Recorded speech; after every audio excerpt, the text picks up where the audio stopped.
Hello students, आज हम discuss करेंगे क्लास 9th के पॉलिटिकल साइंस के first chapter what is democracy and why democracy. In this chapter we discuss about form of government, specially democratic government. But हम start करने से पहले कुछ फॉर्म ऑफ गवर्नमेंट के बारे में डिस्कस करते हैं।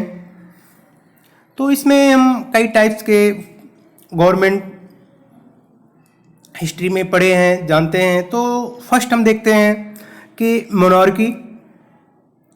मोनार्की एक ऐसा गवर्नमेंट का फॉर्म होता है जिसमें रूलर या किंग का बेटा ही उसके बाद रूलर बनता है या किंग बनता है, और उसमें पीपल्स का कोई रूल नहीं होता है, वो अपने अकॉर्डिंग ही रूलिंग करता है। एंड सेकंड देखेंगे डिक्टेटरशिप एक ऐसा फॉर्म ऑफ गवर्नमेंट होता है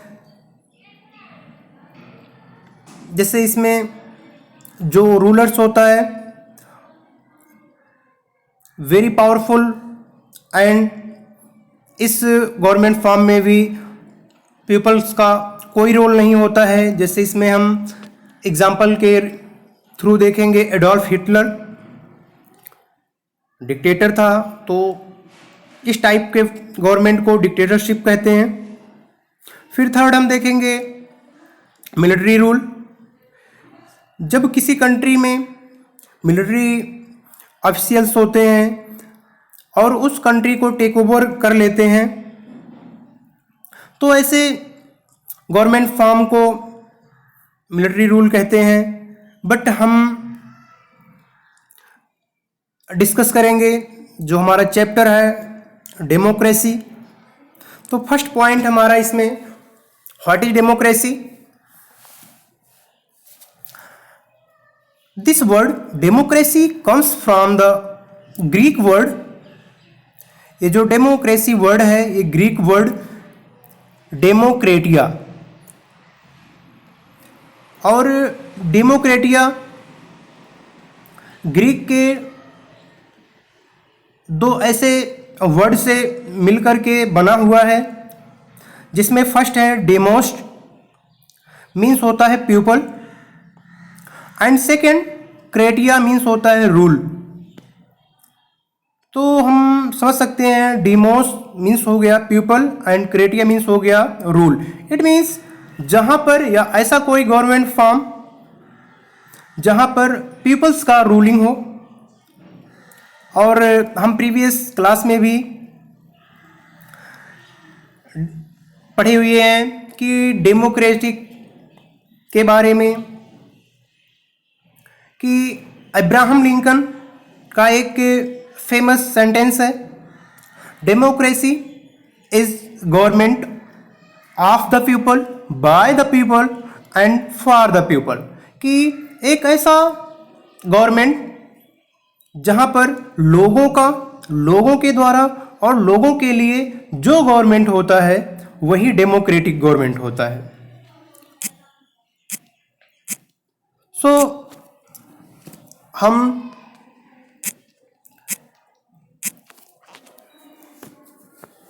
ये देखेंगे कि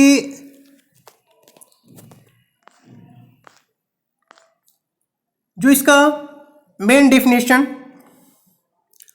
डेमोक्रेसी का, democracy is a form of government in which the rulers are elected by the people. तो हम देखें कि जो उनका सेंटेंस था उससे वही है कि डेमोक्रेसी एक ऐसा फॉर्म होता है गवर्नमेंट का जिसमें जो रूलर्स होते हैं वो इलेक्टेड होते हैं उस कंट्री के पीपल्स के थ्रू। बट हम यहाँ पर सिर्फ इलेक्शन को लेकर ही, कि जैसे बात किया जाए कि जिस कंट्री में इलेक्शन होता है पीपल के थ्रू, क्या वो डेमोक्रेसी होता है? तो ऐसा क्वेश्चन उठता है। तो इसमें कुछ जो अभी हम स्टार्टिंग में बात किए कि जो फॉर्म ऑफ गवर्नमेंट का, तो यहाँ पर कुछ ऐसे हमें डिफरेंशिएट के लिए डिस्कस किया गया है कि जो इसका डेफिनेशन है, इसके डेफिनेशन से तो हम क्लियर कर सकते हैं, सेपरेट कर सकते हैं कि नॉन डेमोक्रेटिक गवर्नमेंट को डेमोक्रेटिक गवर्नमेंट से। जैसे इसमें हम देखेंगे आर्मी रूलर्स में, जो म्यांमार में आर्मी रूलर्स, वहाँ पर पीपल्स के थ्रू ये इलेक्टेड नहीं है। इट मीन्स यहाँ पर क्लियर हो रहा है कि नॉन डेमोक्रेटिक कंट्री है।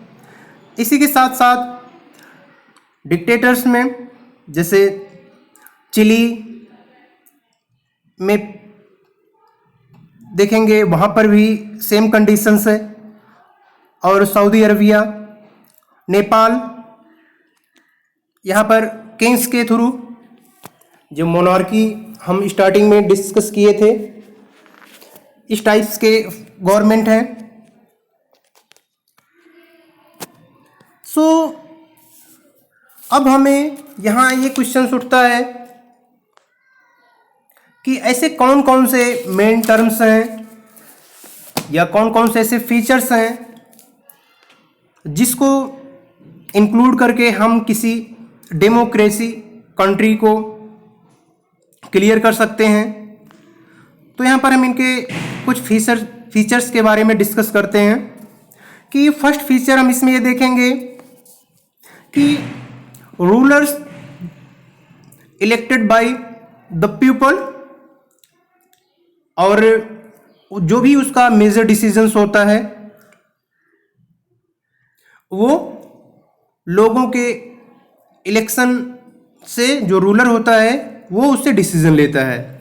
एंड सेकंड देखेंगे कि इलेक्शंस ऑफर ए चॉइस, और सबको फेयर अपॉर्चुनिटी देना। एंड सेकंड देखेंगे कि जो ये चॉइस है एंड अपॉर्चुनिटी है, ये सभी जो भी पीपल्स हैं इक्वल बेस पर सबको अवेलेबल हो। एंड थर्ड एंड फोर्थ देखेंगे कि exercise of this choice leads to a government limited by basic rule of the constitution and citizens rights.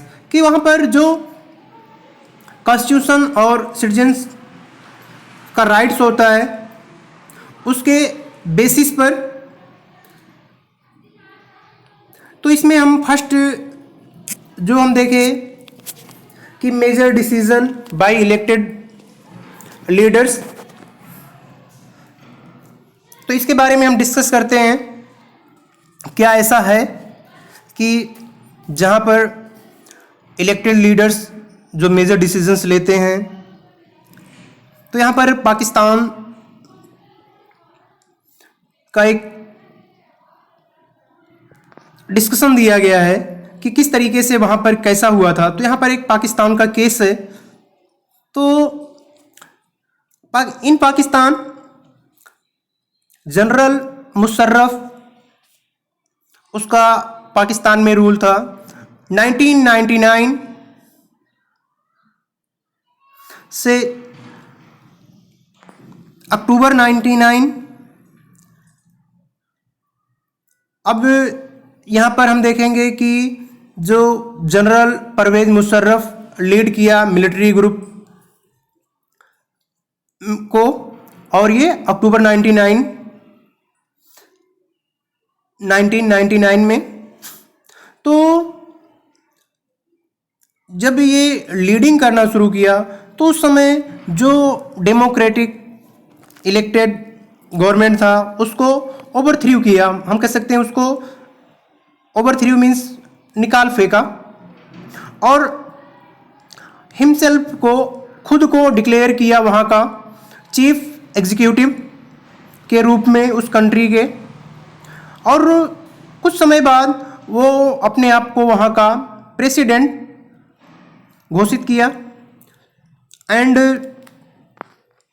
2002 में मीन्स 2002 में एक वो